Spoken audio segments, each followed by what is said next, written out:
No further ado. Cool. So my name is Dr. DeBruhl. I'm the new faculty member here in the computer science department. My research interests and my teaching interests are largely in the areas of security, including things like cyber physical security, which we'll talk about today, but also things like network security. Quick plug, in the spring we'll be offering a special topics in security. I think it's CSC 429, and the topic of that course will be network security. And also web security. So if you're interested in that and you've taken 321 prior to the spring, I would encourage you to look into that. Wireless security is another interest of mine, and privacy is another interest. So if you're interested in any of those things, want to talk more, feel free to come talk to me. But today we're going to focus on cyber physical systems and cyber physical security. As buzzwordy as this sounds, it's actually a pretty good descriptor. Cyber being things like networks and computer architecture, physical being things like cars and power plants, and security being not leaving those open to attacks, or whatever definition of security you want to use. So what is a cyber physical systems? If we consider things like cars that are more and more being connected today, there's a lot of sensors and computation on a car, but there's also a motor, whether it's an electric motor or an engine. There's things like a transmission, which takes power from the motor and puts it to the wheels. There's axles, which have to spin. There's sensors, which figures out how much of each chemical is going in the motor, how fast the wheels are spinning, whether the wheels are spinning at different speeds to see if you're about to spin out. There's a lot of things going on. So if we take a look at a modern car, you're going to have physical inputs, things like braking, acceleration, turning, the engine control module, which figures out what makes the chemicals to put in the engine, and shock control. You're going to have a lot of sensors. So not only do we have the internal sensors that detect things like how fast the wheels are spinning or if they're spinning at different speeds, or what's called yaw, the accelerometer, we also have things like GPS, which tells you where you are in the world. Cameras, sometimes as many as 4 to 6 cameras. These can point at the ground to figure out if you're going over white lines. These can point to the side to figure out if somebody's bearing at you. These can point forward and backwards to figure out if you're going to hit somebody or if somebody's going to hit you in the back of your car. We also have radars, kind of similar purposes to the cameras, can figure out what things are around. So these can detect both cars in your way. These can also detect pedestrians. It's good to detect pedestrians in cars because then you can avoid hitting them. Beyond the actual physical things that are going on in the cars and the sensors, we also have a lot of communications in cars. For example, we have some of the things that are really common are Bluetooth, right? You want to connect your phone to your car. When you connect your phone to your car, you can stream music, or it can tell you when you get a text message. Beyond that, LTE, so your car can talk to the infrastructure that's already there. When it talks to the infrastructure that is already there, it can send messages back to the auto manufacturer, so it can tell them how their product's doing and a healthier vehicle. The LTE can also be used to bring in a Wi-Fi signal so your passengers can safely browse the internet. Beyond that, you have what's called V2V and V2I communications. V2V communications allows cars to talk to each other. V2I communications allows cars to talk to surrounding infrastructure. All of this told, cars currently have about 80 CPU, and by currently I mean in the late 2000s. So now that we're in the 2010s, we're looking at over 100 CPUs in a car. So any car that you bought, if you bought a 2015 or 2016 model, has over 100 unique CPUs in it. That's a lot of computing power. That's a lot of places where software can be wrote poorly. Software can be wrote to allow bugs, or software can be wrote to that allows for exploitation. So all that to say is there's a very real software-defined issue here. That as programmers, you need to be aware that you should make sure you write good code. Lastly, cars are starting to change. It used to be that it was a closed box. Every piece of software wrote on a car was wrote either by the OEM, who is the original equipment manufacturer, OEMs being Toyota, GM, Ford, or it was wrote by a tier 1 supplier. Tier 1 suppliers being things like Bosch and Continental, these very large multinational corporations that has ways to check things. So OEM apps are still there, but a lot of cars now have third-party apps. A third-party app, this is an app that you can load onto your infotainment center that allows for a different application to run. For example, you want to have Spotify in your car. Your car's equipped with LTE, you can load a Spotify app onto your infotainment system. We also have a lot of connectivity for third-party devices. So this includes things like smartphones, this includes smartwatches, this includes connected meters and connected bikes. All of this to say is that the car and the vehicular system has become much more complex. This is what we mean by a cyber-physical system. We have a large cyber component, which includes the computation and the communications, and we have a large physical component, which is how the actual engine and motor and how those run, and the sensors that interface between the physical and cyber component. The other important thing to note with many cyber-physical applications is that it's really important that we secure them. If we don't secure a web app, it can be really bad. For example, if we don't secure a banking app, a lot of people can lose money, it takes a lot of time to fix. But if we don't secure an automotive app, all the cars crash together. If all the cars crash together, this causes explosions. If we have explosions, people go to jail. People might be the software programmers, or you. And there's still a lot of open questions with respect to who is liable when an autonomous or semi-autonomous connected vehicle has an accident. This is still an open question. Nobody quite knows in the legal system where this is going to end up. So the impact of CPS and a failure in securing CPS is catastrophic, and it can be catastrophic for you as a developer who might work in a cyber-physical system one of these days. So cyber-physical systems is also often considered the next phase in computing. So in the 1970s, early 80s, we had mainframe computing. In the late 80s and 90s, we had personal PCs. The next wave of computing is ubiquitous. How many people has a smartphone in their pocket? So a good portion of the class or the group has ubiquitous computing. Now cyber-physical.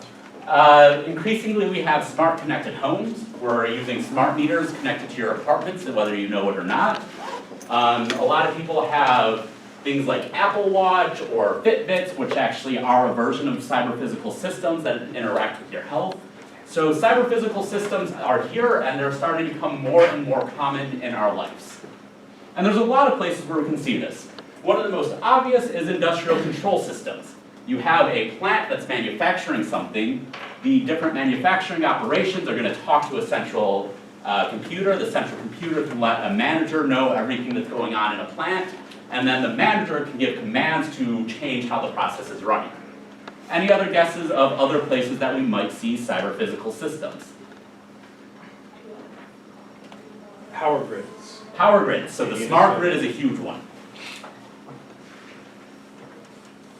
Pacemakers. Pacemakers, connected health. So pacemakers is one example, but there's a couple companies out there that are doing small swallowable sensors. So you can swallow the sensor and it will do things like check your digestive tract in real time, test your body chemistry in real time. So you can have connected continuous health monitoring that's sent back to a central database that can predictively say whether you're going to catch some illness or be at high risk for something. Is that a part of the antibodies that would be forming in your system? Can you clarify that? I know like Autodesk or AutoCAD was like making, was working with someone to make these like, I think they're robotic antibodies that would like, they would enter them into your system and then like they would kind of form into an antibody, so it would be like parts and then it would just kind of self-form. I've not heard about that, but that could definitely be used in connection with these sensors to have a full feedback loop. Any other guesses where we're going to see cyber-physical systems in our life? Traffic lights, transportation. So transportation, this can show up in aerospace, so planes flying by each other or drones. How can they avoid each other? How can they cooperate with each other to make the use of the airspace more efficient? Automotive, like you were saying, the automotive domain has become much more prevalent in the cyber-physical system and security issues. Trains, so especially in Europe, they're exploring how trains and monitoring can be used to increase the rail usage and shipping ways. Farming. So this is an agricultural school traditionally. So with that agricultural tradition, there's a lot of people that are asking, how can we use cyber-physical systems to make farming more efficient? So instead of watering everywhere, we can have sensors everywhere. the sensors will tell us where we need to water. So we don't have to water everywhere, we just have to water where it's dry, which makes a lot of sense. Smart grid, which is the power grid, and we're going to start putting sensors into it to figure out we can make it more efficient. Smart home, so this is things like Nest and lights that you control with your smartphone. Waterways, so how do we transfer water between 2 points? It's a really difficult question, especially here in California where we have to transfer a lot of water a long ways. So how can we do this most efficiently? Healthcare, environmental monitoring, and there's all sorts of applications of cyber physical systems. I think one of the really important ones is definitely military applications as well. Yes. So military applications has been looking at this for a while. Military applications can take a lot of times to incorporate cyber physical systems since they're often running antiquated control systems just because of how the military makes sure of their systems before they implement them. So that might seem like a bad thing, but in many ways it's a good thing because they actually have verification of how the system runs. So how many people here have taken an intro to controls course? Any double-E's here? I haven't taken it yet. Okay. Okay. So the basic idea of control systems, we're going to do this at a high level. This is an important concept to understand when we start talking about cyber physical security. And the basic idea of a control system is we have a plant. And by plant, I do not mean you have a green thing that's growing. The plant is the physical system that we're going to interact with. The physical system that we're going to interact with is equipped with sensors. Sensors can be all sorts of things, but these are what we use to figure out what the state of this plant is. The state is the value of the variables at a given time. So in computer science term, when we talk about state, we're going to take a measurement and we're going to set those values to variables. That's the state of the system and it's measured with sensors. On the other side, we have actuators. Actuators is what allows us to do things to the plant. So when we use the actuators, we can change the value of the plant and how it operates. In the car, the actuator that you have access to is the gas pedal and the brake pedal. So when you push the gas pedal, it makes the car go faster. When you push the brake, it makes the car go slower. When you push both the brake and the gas pedal, you do a burnout. So you have different options of how you interact with the system. From there, the sensors are going to be, the sensor information gets put into a controller. The controller is a computer. Or the controller now is a computer. Like I said, in the 50s to 80s, this was done in actual circuits. So what you learned in your circuit analysis course, this is what was originally done in controllers. Now we do everything digitally. So what this controller does is take the sensor input, figure out some connection to how it wants to change the actuator values. So the controller takes sensor inputs in, uses that to change how the actuators work. Again, this is all done digitally, so these are sampled periodically. Those periodic sensor samples are sent to the controller that makes new decisions. Everything's been shifted over to digital for the most part. Again, the state is the value of the variables in the physical system. So that's a high-level overview of what a control system is. This is called a feedback controller. It's an important concept to understand cyber physical systems. If you want to talk about this more offline, feel free to come talk to me. So there's a few properties of control systems that we also need to know. The first one is observability. Observability at a 30,000-foot level says we're able to sense the state of the system. We're able to see what the value of the variables are at the given time. Without observability, you don't know what the system's actually doing. The second thing we can look at is controllability. Do we have the power to alter the state of the system at the given time? Reachability is similar to controllability, but we're more concerned with a finite time. So reachability says we can take the state, so the set of variable values, and shift the set of variable values to values of our choosing in finite time. Okay? So controllability, we can alter the states. Reachability, we can change the states to a particular value in a finite amount of time. And stability is probably the most important of the properties that we're going to look at. Stability says a small perturbation in the system is not going to cause it to be unstable, or it won't destroy the system. So those are kind of big properties of control systems that are important to know. And we'll just talk, and those are kind of just keep those at a high level, particularly stability. These other properties come up in secure controls, but we won't talk about them much today. So remember stability. Perturbations cannot cause the system to blow up. So traditionally, control systems were all done over wires. So you had physical wires that connect to circuits. The circuits had some mapping from the sensors to the actuators, and that would change how the plant acts. But everything went digital. And when everything went digital, we started to have packet-based communications.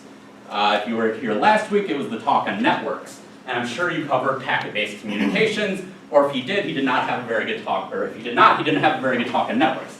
But I'm assuming you guys understand the idea of packets. So what we do now is the plant is going to be measured by the sensors. The sensors are going to send packets to the controller, and the controller is going to send packets to the actuator. When this happens, you have some interesting properties. First, packets are probabilistic. Some packets arrive, some packets don't arrive. So the probability that packets reach the controller or the packets from the controller reach the actuator is less than 1. So if we have 99% reception, it's pretty easy to deal with this. If we have 20% reception, it becomes really hard. So when we switched from a basic control system to a networked control system, we started to deal with how do we deal with packets being dropped. The other thing that we had to deal with is what happens when the period between packets goes down. So instead of receiving a packet every 1 millisecond, what if we only get a packet every 10 milliseconds? What if we only get a packet every 100 milliseconds? So those are two questions that we had to deal with, and that was called reliable control systems or robust control systems. And what robust control systems look to do is figure out how do we control a system when packets are going to drop. When we have probabilistic failures in our system, how do we still maintain control of the system? This is very similar to the idea of reliable programming or robust programming. So that when you make a program that's robust, if you get arbitrary input, it should be able to handle it. So it's a very similar idea. If you're interested in how this works, I can point you to the original papers on it. This concept is relatively new, so this is in the early 2000s that the idea of robust control was being developed, especially over a packet-based network. So the idea here, robust control, is what happens when you have an n% drop rate. This is different than secure control. So what robust control looks to do is figure out how can you maintain control of the system when you have probabilistic errors. What secure control looks to do is figure out how can you maintain control of the system when you have targeted errors. There's a big difference in probabilistic errors and targeted errors. Probabilistic errors is random, so you don't expect things to go too crazy. Targeted errors can be targeted to exactly what your system's doing, and because of that are much more effective at causing destability. So let's look at a failure in robust control systems. In the Northeast in 2003, there was a 2-day power outage. There was 55 million people affected by this power outage. It was about 20% of the US population. So this was a huge power outage. It affected Ontario, Michigan, Ohio, all the way over here to Massachusetts and Connecticut. It was a super hot time of year. So in Michigan, it was about 90 degrees during the day with 90% humidity. If you've never been in 90% humidity and 90 degrees, it's not very pleasant. So when your air conditioning goes out for 2 days while it's this really hot weather, it's not pleasant at all. And this was all Ohio's fault. Again, I'm from Michigan. There's a bit of a rivalry there. So this often plays out in the Michigan-Ohio State game every year. But Ohio is at fault here and caused this massive power outage. So what happened? First Energy is an Ohio-based energy company. And this energy company had a software issue. The software issue, it was a race condition. So what a race condition is when two different programs are trying to reach for the same resource and they don't do it properly. And this caused alerts to stall. Once the alerts were stalled, every future alert was stalled. So the race condition occurred, all of the alerts were stalled, and when this happened, they quit seeing alerts at the control center. If you have a power plant, when you're not seeing any alerts or any of the bad stuff that's going on, that's a bad condition to be in. So, after an unlikely set of events combined with this race condition, they tried to pull 2 gigawatts of power from Michigan. That's a lot of power.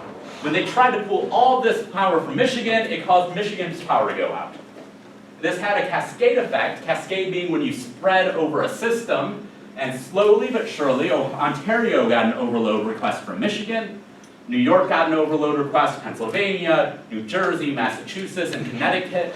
8 states, 55 million people, and this was all because of a cyber issue, so a programming issue that caused a physical impact.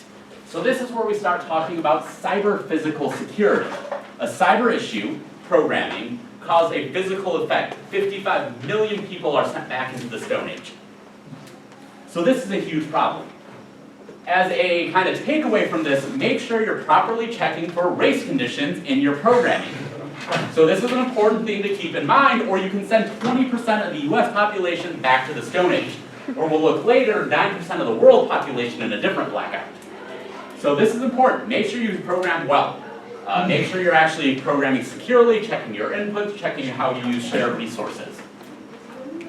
So this is where we move to secure control. So from robust control, where we have probabilistic failures, now we want to have secure control, where we have targeted failures. So what can happen are a few things. First, the sensors can be corrupted. When the sensors are corrupted, they can either be faulty or you can use lies. These lies can be used to target the system in different ways. The actuator can be corrupted. So what the actuator does to the system might change, so it no longer acts in the way it's expected. The controller, you can have a controller with evil goals, so instead of trying to get stability, it can try to get destability. And then the plant, you can have an evil device, especially if we talk about distributed controls like the vehicular domain, where each car has control of itself. What happens if one of those players don't actually participate like they're expected to? So this is the problem that we're looking at when we talk about secure control. And this is also a very much cyber domain problem. If your controller is good, but somebody's able to put a virus on it, you have an issue. And that's a cyber problem. So you have a control issues and you have cyber issues, and they're all intermingled here into one big system. So in particular, we can look at secure control. So these are cybersecurity requirements, the traditional CIA model, so confidentiality, integrity, availability. And on the other side, we have system theoretic security. And system theoretic security is looking at how we make a system robust to different things that will happen. How do we make accurate state estimation even when people are trying to lie, when sensors are corrupted? So these are kind of two sides of the same problems. For the cyber physical side, we have different attack models. So these include things like denial of service attacks and network-based intrusions, malware, so actually getting put onto different systems. On the system theoretic side, we have various attacks. This includes sensor failures, false data injections, and likewise we have different countermeasures. But one of the most important concepts that came out of the paper that was referenced on the first slide, and if you're interested in that, feel free to send me an email and I'll send you a copy of the paper, was that this is not enough. If we have perfect cybersecurity, which we will never have, and we have perfect system theoretic security, which we'll never have, it's not good enough. To have an actual secure cyber-physical system, we have to consider cyber-physical security. How cyber attacks interact with the physical system, and how physical attacks can interact with the cyber system. So that's what we're going to look at. So instead of having specialized communications that were separated from the real-world communications, which even when they had this didn't work so well. So a lot of old industrial wireless controllers are actually just completely sent in the clear. There's no authentication on them. So this is what was traditionally done, but now we're switching to all commodity hardware. So when we talk about vehicle-to-vehicle communications, we're going to use a version of 802.11.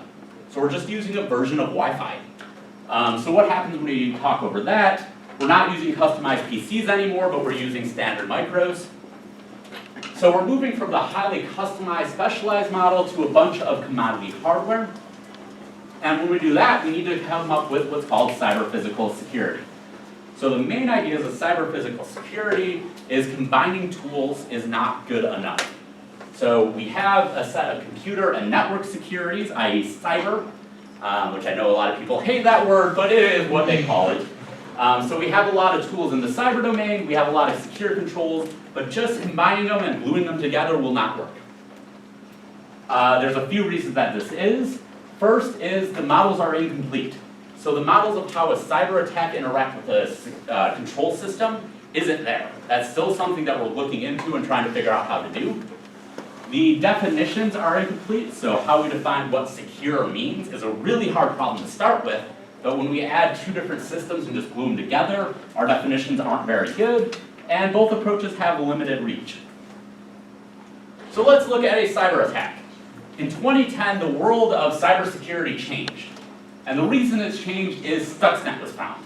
Stuxnet, and many of you I'm sure have heard of, but the main idea of Stuxnet is it's going to go and find Iranian nuclear centrifuges, not reactors, sorry about the typo there. And when it finds nuclear centrifuges, it's going to start spinning them up and down for times that they're not meant to do that. When they do that, it causes them to crash mechanically. When they crash mechanically, they're hard to repair. So that's the kind of big idea of Stuxnet. Also in 2010, there was a paper that came out that figured out that in GM cars, you're able to infect OnStar. OnStar being the telematics unit.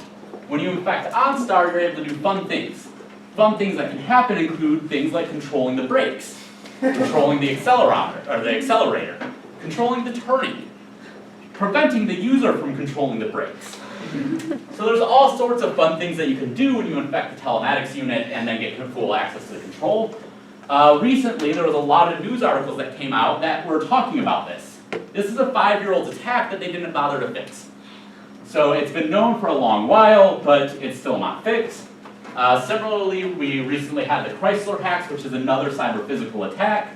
You gain the access to the car via the telematics. When you do that, you gain full control of the car. When you gain full control of the car, you can do all sorts of evil things. So cyber-physical attacks are not theoretical. These aren't attacks that may occur. These are attacks that are occurring. There's a lot of guessing going on whether there's been cyber-physical attacks attempted by various parties into the US, and there's been various viruses found going into other countries that are likely coming from the US or allies. So cyber-physical war, cyber-physical attacks are a big issue that's currently happening. So Stuxnet was clearly a war virus. If you look at the code of Stuxnet, it took a lot of time to write, and there's been a few similar variants that have come out. Dooku came after it. The idea of Dooku is it looked for Iranian oil company data. When it found the oil company data, it deleted them, so this was a traditional cyber virus. Similarly, Flame did a very similar thing. It came before, and what it did is it found when it was on an Iranian nuclear reactor, whenever it found a nuclear reactor that it thought was the right type, it spied. It was very intelligent, though.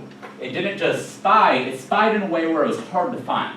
So instead of just taking all the data and dumping it all at once, which is really easy to find, it took and cut the data up into very hard to find small packets. Both of these attacks were not financially motivated.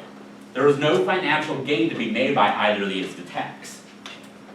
So these were both worms. Who knows what a worm is? Who knows what a worm is that is not an officer? It's something that like spreads rapidly through or across a network and tries to infect as many computers as possible. Exactly. So the key point there is it's self-propagating, so it spreads on its own. It was intelligent because it actually tried different vectors. So the vectors included local area networks and USB. So if it found a USB, it infected it. If it was on a local area network, it affected the computers around it. The other zero-day vulnerabilities that it was used to escalate its privileges. To escalate your privileges means you're going from a normal user to a root user, so you get more access to what the computer does. Can you explain what zero-day vulnerabilities are for just people that haven't heard that term thrown around before? So a zero-day vulnerability is a vulnerability that was there when the system was released, but nobody knew about until the attack was mounted. So that's what a zero-day vulnerability, local area network, and USB. A lot of the estimates say it took 10 engineers about 2 to 3 years to write. So this wasn't just a quick piece of code. This was a well-engineered piece of hardware, or a piece of software rather.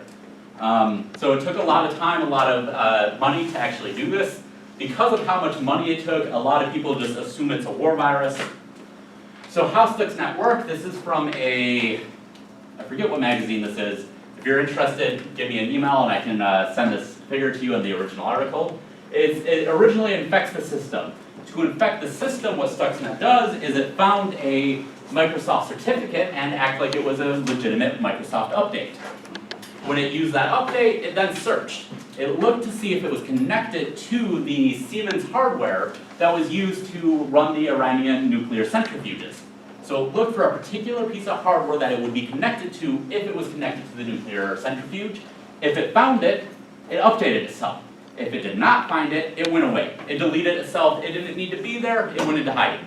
So once it was deleted, if it found the system, it then updated itself, so it got the most recent code from some command and control server.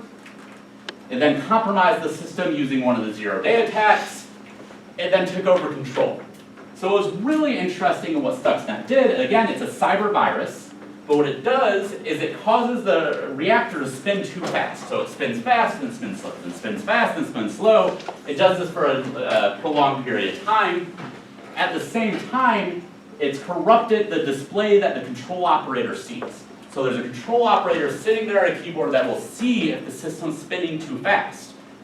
But the control operator never saw anything was wrong because Stuxnet sent messages that said, hey, everything's okay, don't worry about this. Don't worry about the control system, we're doing okay, while the control system was actually destroying itself. So it was a cyber piece of control that took over physical systems. So Stuxnet operation, again, it forges certificates to make it look like it was a Windows update. To do this, they either had to be really lucky. If you're interested in how forging certificate worked, talk to any of the officers, I'm sure they can explain it. They either had to be really lucky, or they had to have a massive supercomputer. Assuming they didn't have phenomenal luck, we're going to assume that they had a supercomputer, another thing that points to it being a state-sponsored code. It spread via LAN or USB, so it had a multi-vector approach. It looked for the connected Siemens hardware, so it was a particular German hardware system that was used in Iran. If it wasn't found, it deleted itself, else it updated itself, and then it escalated its privilege. Lastly, it spies to understand operations. So it didn't just start attacking, it watched the system for a while. Figured out exactly how it's operating. Once it knew how it was operating, it figured out how to relay information stealthily and replay the good information while it's destroying the system. The other thing that's important to note is Siemens had a default password in their nuclear centrifuge controller. If any of you ever work on a nuclear centrifuge controller, do not use a default password. If any of you work on any system, avoid default passwords, but especially if you're working on anything involving nuclear materials. So the attack, again, alternates between high and low speeds for extended periods. When it does this, it's able to hide the commands and destroy the systems. So what's the political fallout? It's still not sure. Nobody's officially taken credit or blame for this attack. It's clearly an act of war, but what's going to happen? Nobody knows. So Iran never admitted that anything happened. Some estimates think 5 to 20 centrifuges were destroyed, which is a relatively small part of the facility there. Still, nobody's clear to who wrote it. Most people assume that it was a combination of US and Israeli scientists. Neither has admitted or claimed that they did it. The US does have a strangely specific nuclear centrifuge test setup in Oak Ridge National Labs. So, and this was spread out over Oak Ridge if I remember correctly, but they still have not said anything about them being involved with this. And there has been similar viruses that were sent into North Korea to try to interrupt the system there. They were not successful in North Korea. So what's going to happen? It's unclear. There's a new frontier that nobody really understands. There's no clear international treaties or laws to how cyber attacks are going to be treated. This is seen in both cyber and cyber physical attacks. If you look at things like the Sony hack, or any of the other kind of big international hacks, nobody's really sure how these play out. Nobody's sure what the level of retaliation is appropriate, or how you even determine that. So there's a lot of big open ethical questions there and philosophical questions that are still very open. So CPS security, we have one new advantage. So one thing that we gain over traditional security is physics. Physics is predictable. Why is this a good thing? Because it's not human designed. What's that? It's not human designed like computers. It's not human designed. Make inferences based on previous behavior. You can make inferences based on previous behavior. Since physics is predictable, nobody can hack it. Nobody can go today, I found a way to change gravity. Nobody can go today, I found a way to change, how temperature moves through the air, how heat moves through the air. Right? There's just physical laws that we know how they operate. Sometimes our estimate of physics is really bad. When that happens, it's really easy to trick it. But if our estimates of physics are good, this allows for us to do some really neat things. The other thing that's important is computation is now reconfigurable. Again, old control systems were often either hardware-based or very specialized processor-based. But now, computation is cheap, reconfigurable. Why is this good? Because it means that if there is an issue, you can fix it. Yes. So you can find issues and you can fix issues, and you can actually change how your network is ran. You can adapt in real time. So even if part of your system breaks, you're able to adapt to it. You're able to change how your system runs in real time. So let's consider replay attacks. What a replay attack is we're going to record some data. Once we have data recorded, we're going to send it back and act like we're like the legitimate system is sending data again. So this is a cyber attack. In control systems, though, this is really hard to get rid of. And it has a big impact on physical systems. For example, if we were replaying part of a set of packets that were trying to get the car to slow down, while the car needed to accelerate, the car would slow down. So this would be an example of how a replay could affect a physical system and have behavior that you would not desire. This was also something, like we were saying before, that was employed by Stuxnet. So Stuxnet used a replay attack to record legitimate-looking data, send that legitimate-looking data to the users and the control operators, and it hid what it was actually doing, which was destroying the centrifuges. So what can we do with a system-theoretic approach? So this is a system approach to get rid of a cyber attack. We can use noise. So what a replay attack is going to do, let's walk through that one more time, is we have sensors that are going to measure the plant. So the attacker is going to get between the sensors of the controller and take those packets and record them. This is completely passive. It's really hard to detect an eavesdropper. Somebody that's listening in on a conversation is really hard to detect. The next thing that the replay attacker is going to do is take the sensor data that's supposed to go to the controller and put it in a trash can. So it's going to find a way to get rid of that. There's various ways you can do this in wireless communication. There's ways you can do this in network communication, so when you're using actual LAN cables or fiber optics. What the attacker is then going to do is put old data into the controller. Why did the attacker want to do this? Hide what they're actually doing. So what they're going to do is take what's supposed to come out of the controller to the actuators and throw that in the trash can. And the attacker is going to insert all sorts of malicious thing into the actuators, which causes the plant to have undesirable behavior and become unstable. So how we can fix this is to use randomness. So this is a very similar system. The plant is up here now. We have sensors, which are going to make measurements. We've inserted another block, which is an estimator. What an estimator does is tries to figure out whether what the sensors are saying and what's predicted from the controller actually match. So what we're going to do is, instead of just sending the signal we want, we're going to insert some white noise. So we're going to insert some white noise into a system. We're going to use that to predict what the output of the system should be in the future. So we have this white noise and our control signal. We add them together. We use that to predict what the future state of the system should be, and we send that to the estimator. Once the plant actually changes, we sense new data, we look for whether there's a difference in what we expect the output to be and what the actual output of the system is. Given that we know how the system should react to the white noise, it should be really easy to find whether there's any variance. So this helps us using the physical system to detect a cyber attack. So in cyber physical security, we have all sorts of new opportunities. Again, this is really a domain that's only 10 to 15 years old. Because of that, there's a lot of opportunities here.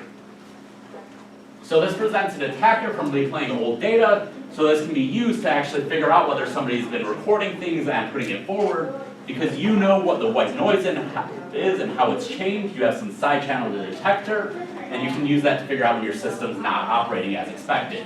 When that happens, you're able to turn off the system and have a safe landing. So you're able to figure out how to stop the system from destroying itself. So the other important, so one of the important cyber-physical systems is the power grid. So the electric power grid is one of the largest engineered systems. The internet is the other one. So which one's bigger? It's hard to say. If you assume the same capabilities as in the original, like eavesdrop, dump, and replay data, then doesn't having a predictable nonce not really do anything? So it depends on if they're able to eavesdrop your nonce and change it quick enough. But if it's predictable, then couldn't they also just do similar predictions, report the same thing to the estimator rather than reporting directly to the controller? So we assume the attacker was, Able to eavesdrop, drop packets, and replay packets arbitrarily? yes, so they would have to, They could just grab the nonce and also run the estimation. yes, so I had a way around that. I don't remember off the top of my head. There is a way that you get around that. I think their original work might have been the attacker when you don't get to affect the actuator, so you only get to affect the sensor output. Was their original system model. Again, I can point you to the work on that. There's some fascinating stuff there. What's to prevent an attacker from just taking over the estimator itself and just always sending back its good signals? Awesome coding from you guys. So that's always going to be the question. So the estimator is co-located with the controller. So if the controller has not been